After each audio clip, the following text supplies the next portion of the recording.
if you want to insert SIM card into Nothing Phone 3A Pro, you need to use the eject tool that you can find inside the box. I have mine over here, but it does the job anyway. Now at the bottom of the phone, we will find our SIM tray over here. We have this hole on the left side in this case.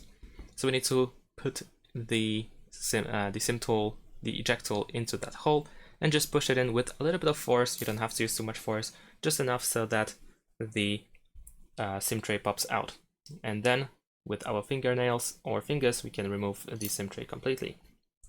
And there we go. Of course, we have our SIM slots over here. We can use up to 2 SIM cards at the same time. So essentially, we need to insert our SIM card into the SIM tray. It goes in pretty easily. Make sure that you match the shape of the slot.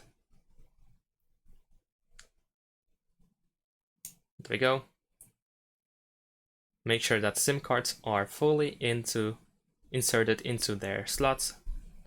And now we can insert them into the phone.